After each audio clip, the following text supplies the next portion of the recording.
Akhui Yusuf Diwani wa Mshindo, hawa ndugu zetu wana matatizo makubwa sana. Yani namna jinsi walivyo ni mtihani mkubwa sana waliokuwa nao. Yani wana mtihani mkubwa mno, sababu wanafanya mambo ya hovyo ambayo Uislamu haupo hivyo. Na hii ni kitu kibaya kutokana na namna wanafundishana. Wanafundishana kuchukia jambo kabla ya kulielewa jambo. Muogope sana mtu huyo. Yani mtu ambaye anayechukia jambo kabla hajalielewa. Naam. Al-akhi Sheikh Hussein bin Diwan. Yallah. Nimemsikia ndugu yangu huyu Sheikh Samiu. Yeye ameeleza kwa ufasaha sana. Hapa alikuwa analizungumzia genge la mawahabi. Na anasema ni watu hatari sana. Na miongoni mwa hatari zao ni kuanza kuwabebesha watu fikra ya jambo kabla ya kulijua katika hali za namna hiyo. Yani maana yake mawahabi wanafanya kazi ya kuanza kuwafundisha wafuasi wao, kwa maana tasawufu au watu wa tasawufu ni watu waovu, ni watu wabaya, ni watu hatari, ni watu wanaabudia makaburi, ni washirikina, ni mubtadiina, ni wazushi. Wanawafundisha katika hali za namna hiyo kabla ya hawa watu wenyewe kuijua tasawufu yenyewe ni nini katika hali za namna hiyo. Manake wanaanza kupandikizwa nini? Chuki. Ya kuichukia tasawufu na kuwachukia watu wa tasawufu, bila ya kujua kwamba tasawufu ni nini wala watu wenyewe wa tasawufu ni kina nani.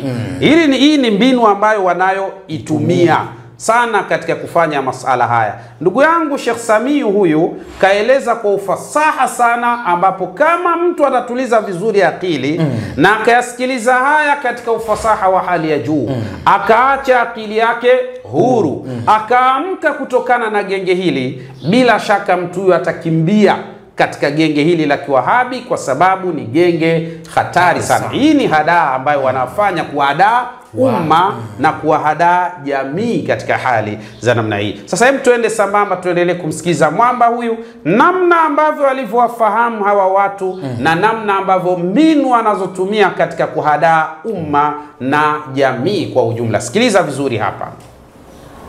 Ni ngumu kumwelewesha akakuelewa, kwa sababu tayari analichukia. Na staili hii hata wenzetu upande wa pili walikuwa wanaitumia na bado wanaendelea kuitumia kuwatengeneza waumini wao wachukie Uislamu kabla hawajauelewa.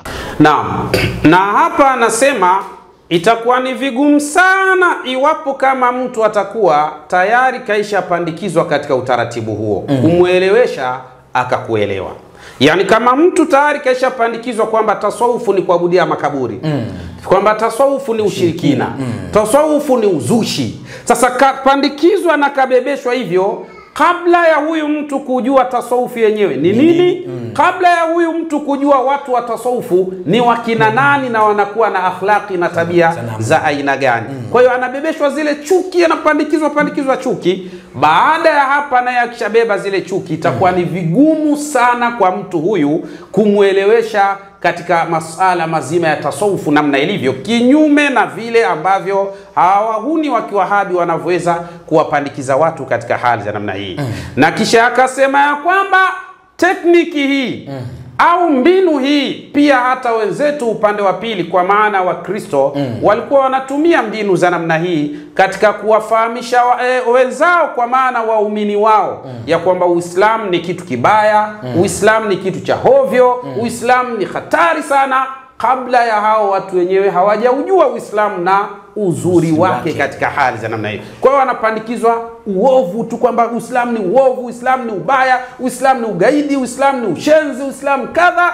Basi na wao wanabeba katika yale ambayo walioambiwa. Ndio mbinu hiyo ambayo wanaitumia mawahabi katika kulaghai jamii, ambao wasiokuwa wao wanapewa sifa mbaya na sifa chafu, na wanafundishwa katika hali za namna hiyo na wanabebeshwa fikra hizo. Sasa mtu wa namna hii ambayo tayari kaishabebeshwa fikra hizi, ni ngumu sana kuweza kumbadilisha fikra.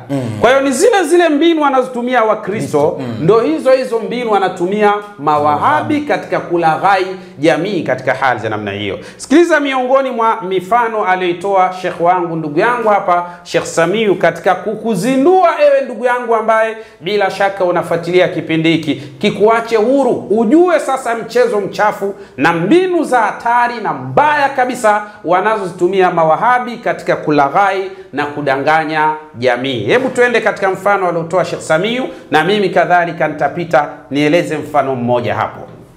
Sana ndio maana unakuta kuna wakati ukipata mtu kamuelewesha anaanza kufunguka, anaona mbona nyinyi mpo tofauti, kwamba sisi tulivyokuwa tunafundishwa ni tofauti. Katika mafundisho yao wanafundishana Uislamu ni ugaidi. Lakini pia Waislamu wanapoenda kuzikana, wanapoingia kwenye mwanaandani, wanamweka ule maiti, wanakata nyama, ndugu yake lazima ile nyama. Hivi vitu wanafundishana kwa lengo ili Uislamu mtu auchukie. Ndivyo walivyo hapa.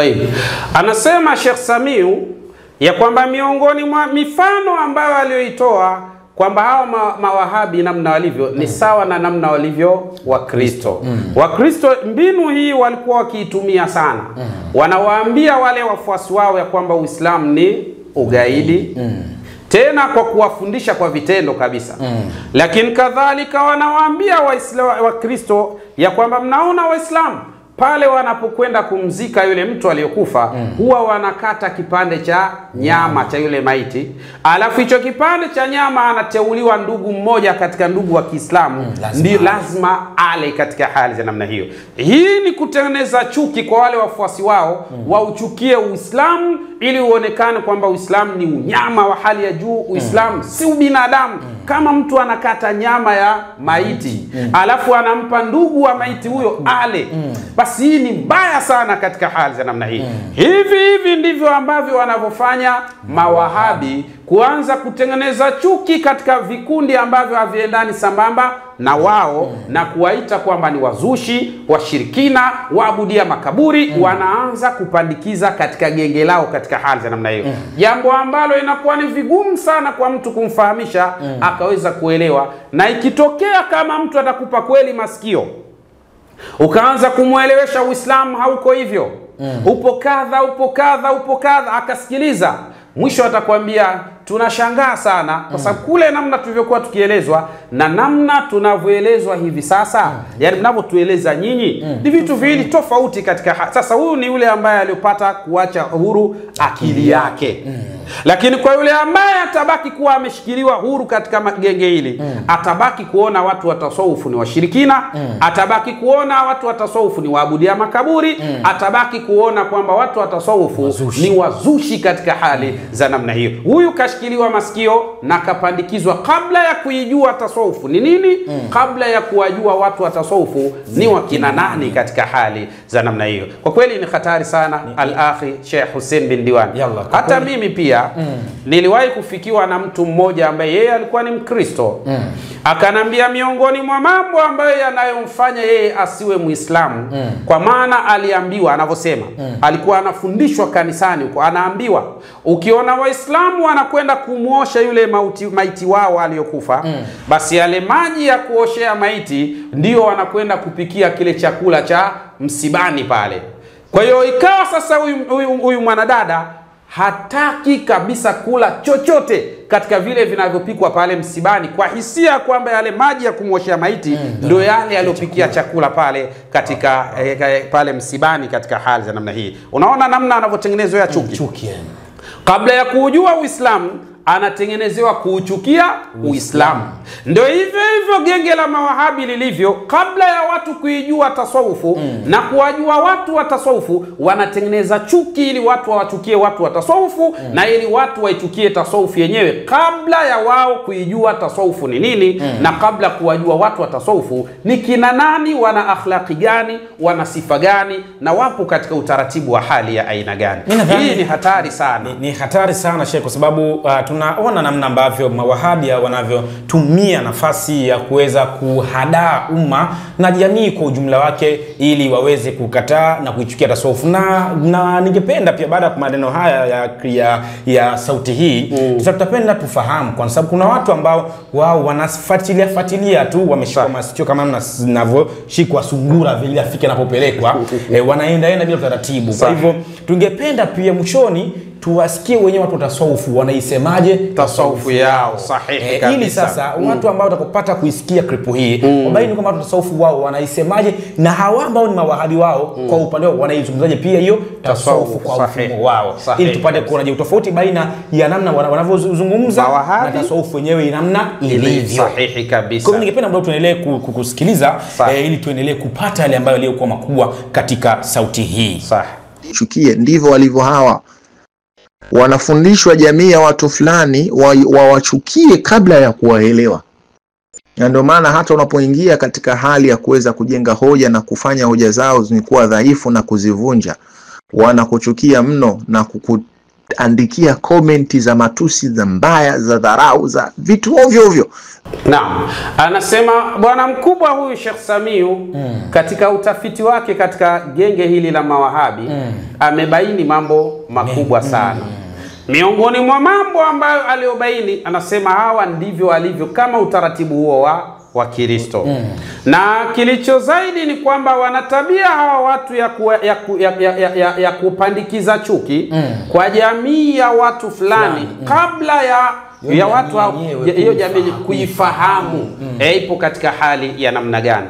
Na ndio maana lau kama atapatikana mtu akatoa hoja au akavunja zile hoja zao zisizokuwa na mashiko, wanachokifanya wao ni kuingia katika ile akaunti ya yule mtu ambaye amevunja hoja zao na kuanza kushambulia kwa matusi, lakini kadhalika kushambulia kwa komenti za kejeli ili kumkatisha tamaa yule ambaye aliyovunja zile hoja zao, kumkatisha tamaa asiendelee katika hali namna hii. Sasa huu ni ulaghai.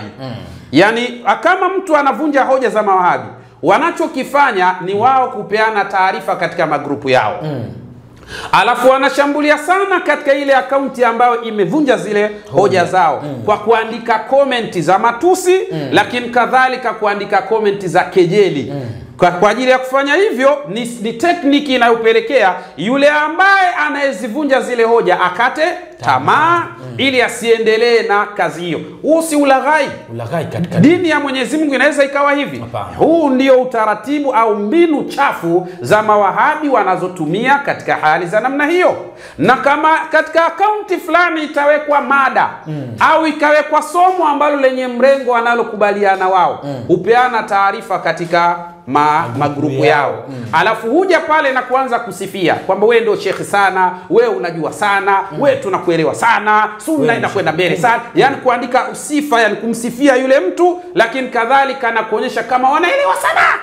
Kumbe ni mpango mkakati ambao ulipangiliwa katika hali za namna hiyo. Lengo la msingi ili jamii ione kama wanachokisema wao wanaeleweka sana na wanachokisema wao ndio sahihi katika hali za namna hiyo. Kumbe ni taratibu ambazo wao wamezipanga katika njia za namna hiyo ili kuwalaghai watu na kuwarubuni watu katika mazingira kama. Kwa hiyo zile comment zote mnaoziona sio kwamba ni watu ambao wametazama wakavutiwa na yale mambo, sio kweli. Wengi katika wale ambao naona zile komenti ni genge hilo ambalo linapeana taarifa kwamba kuna akaunti fulani imepandisha mada inakubaliana na sisi. Kwa twende tukasifie pale, tena tushambulie kwa kusifia kwa haraka sana. Ndivyo wanavyofanya. Au twende tukatukane, tukejeli sana, ndicho wanachokifanya.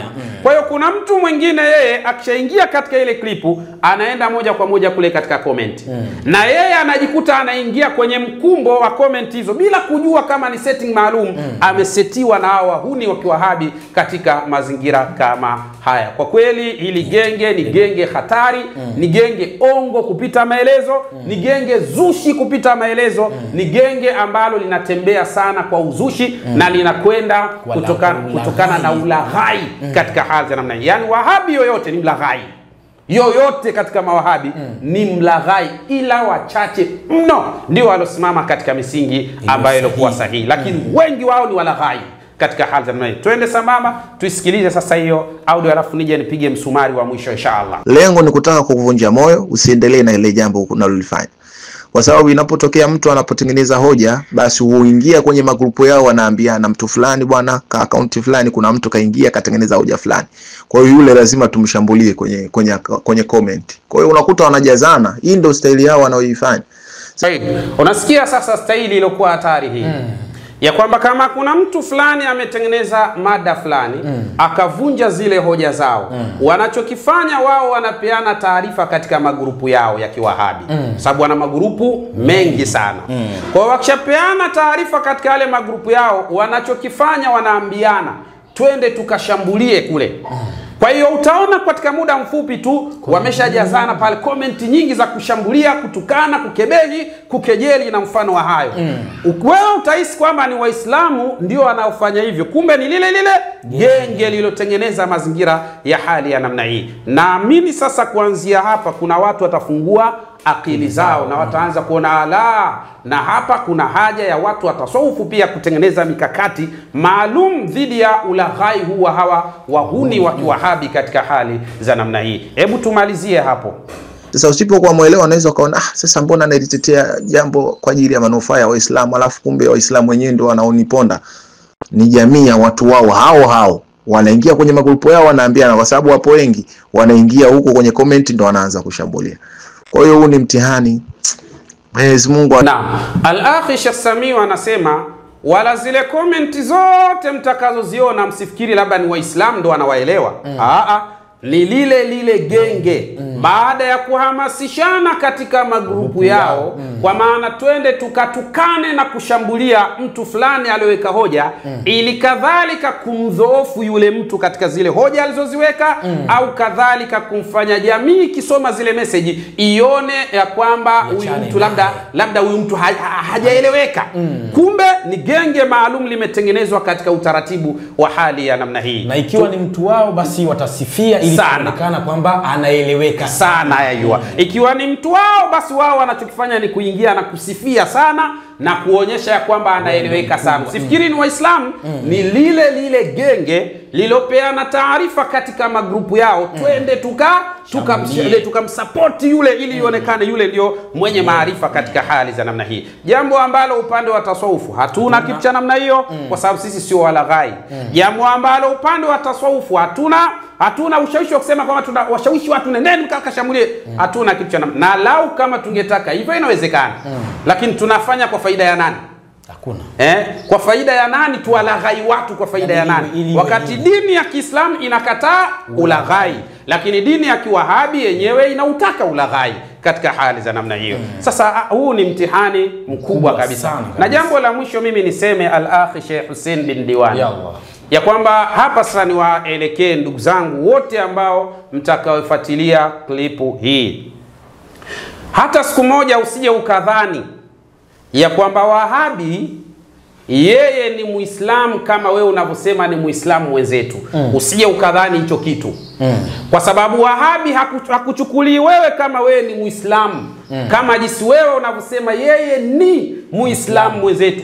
Hicho kitu ondoa katika fikra zako. Haitatokea siku Wahabi akakuona wewe ni Muislamu kama jinsi ambavyo wewe unavyomwita ya kwamba huyu ni Muislamu mwenzetu. Hicho kitu ondoa kabisa.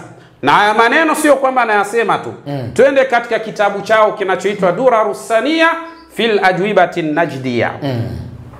Hiki ni kitabu cha Mawahabi. Sikiliza maneno ya Mawahabi namna ambavyo wanavyoitakidi kwa watu wa tasawufu.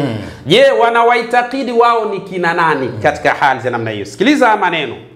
Wanasema katika kitabu chao Durarus Sania fil Ajwibati Najdiya, anasema hadhihi taifatu allati tantasibu ila Abil Hasan al-Ash'ari. Anasema hili taifa, hili kundi ambalo linalojinasibisha kwa Abu Hasan al-Ash'ari, wasafu rabbal alamin bi sifati al-ma'dumi wal jamad. Sikiliza, wanaanza uongo wao. Wanasema ya kwamba wamemsifia Mwenyezi Mungu Subhanahu wa Ta'ala, wakampa sifa bisifati al-ma'dumi, yani sifa ya kitu kisicho kuwepo. Yani eti watu wa tasawufu wanampa sifa Mwenyezi Mungu Subhanahu wa Ta'ala, sifa ambayo isi ya kitu kisicho kuwepo. Mambo ya uongo kabisa hawa. Wahuni wa Kiwahabi katika uongo wao na katika ubora wao katika kuwaongopea watu na kuwazushia watu uongo katika hali za namna hii. Yani katika kitabu hichi wanachokifanya wanaendelea kupandikiza ile chuki. Sahihi kabisa. Wal jamaa, na kwamba wanasema watu wa tasawufu wanamsifia Mwenyezi Mungu katika sifa ya vitu vigumu visivyokuwa na roho. Wapi mtu atasawufu anaweza kufanya vitu vya namna hii? Haiwezekani. Uongo dhahiri kabisa huo. Aya, falaqad a'zamul firyata 'ala Allah. Wanasema mawahabi hakika wao wameufanya uongo kuwa ni mkubwa mno katika kumzushia Mwenyezi Mungu Subhanahu wa Ta'ala. Yani wao wanasema ya kwamba watu wa tasawufu wamefanya uongo mkubwa katika kumzushia Allah Subhanahu wa Ta'ala. Wa khalafu ahlal haqqi, wakawakhalifu watu wa haki mina salafi wal aimma, miongoni mwa salafu salihi, sio wa salafu utwara. Salafu salihi wal aimma, na viongozi aimma ambao ni viongozi wakuu katika dini tukufu ya Kiislamu. Wao wanasema kwamba watu wa tasawufu wamewakhalifu hao katika hali za namna hiyo.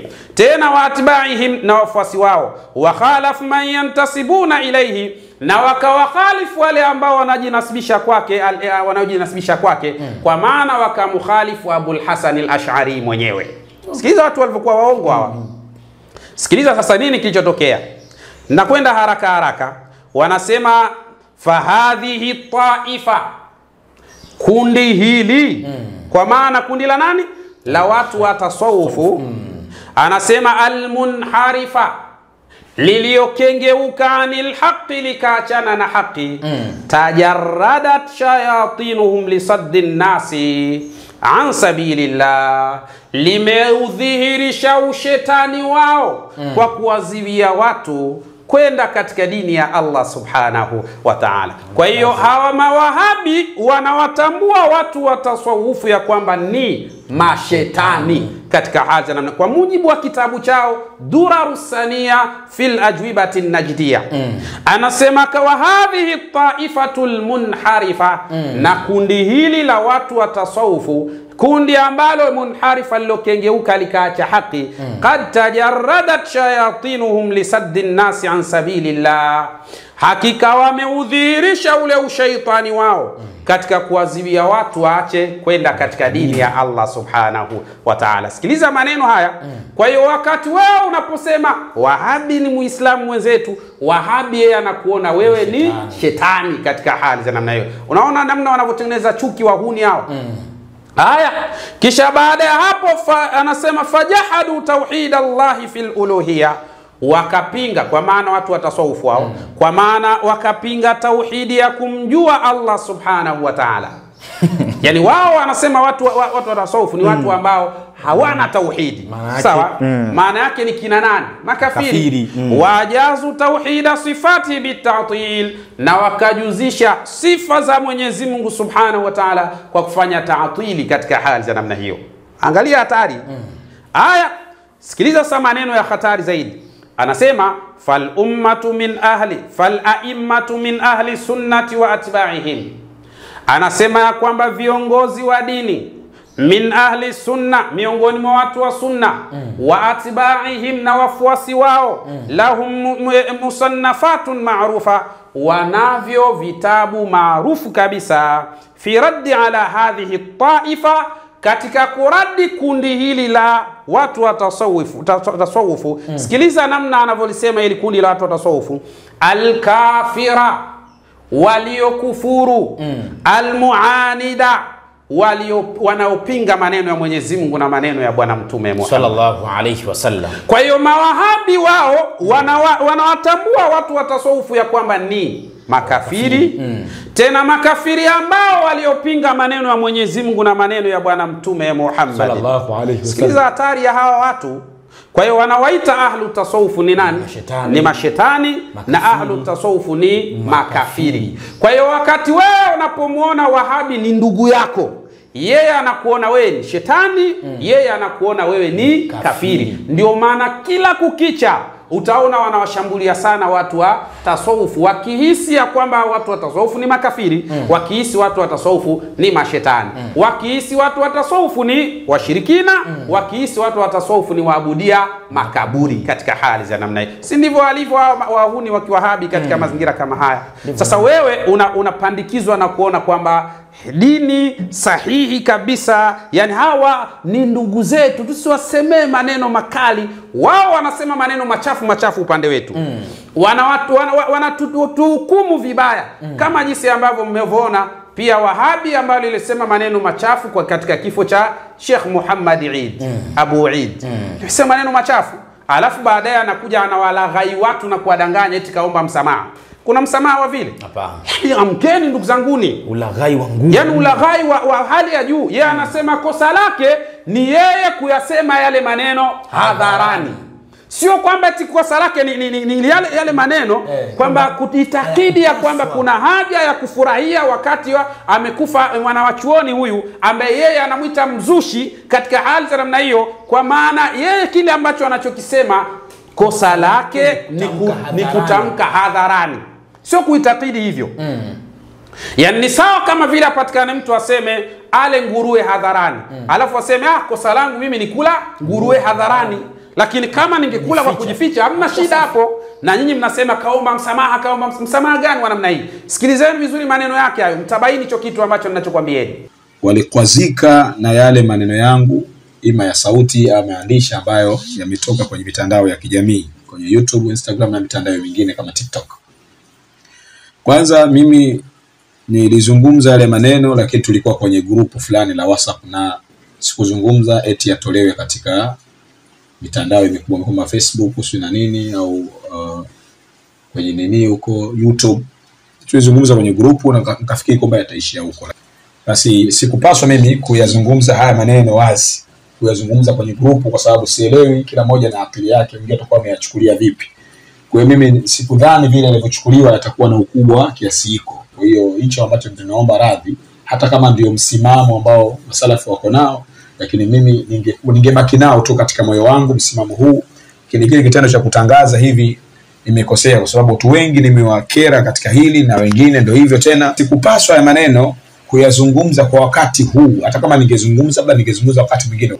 Hakuna cha msamaha, hawa ni wahuni kabisa. Na kama mamlaka za sheria zinafanya kazi, zimchukulie sheria huyu kijana huyu pamoja na genge lake katika hali ya kwa sababu ni hatari sana. Kwa sababu unajaribu kutazama namna mtazamo wa hawa mawahabi namna walivyo, ni kwamba wao wanaitakidi kwamba watu tasawufu wao ni mashetani, lakini pia ni makafiri, lakini pia ni watu ambao yani waliokinyume katika masala ya Mwenyezi Mungu Subhanahu wa Ta'ala, lakini pia nasomeza sunna za Bwana Mtume Muhammad sallallahu alaihi wasallam, hali ambayo kitazama ni kwamba inatishia sana amani kwa upande wao. Lakini pia wanaisema vibaya tasawufu kati watu wenye tasawufu yao wapo. Sasa ni kitu ambacho kinachotakiwa hapa ni lazima watu wazinduke ili waweze kuamka. Genge hili la Kiwahabi ni genge hatari mno. Wewe unapomchukulia huyu ni Muislamu mwenzio, yeye anakuona ni kafiri tu, na ndio maana kila siku hawaishi kukuita wewe ni mwabudu ya makaburi, wewe ni mshirikina, wewe ni mzushi, wewe wasema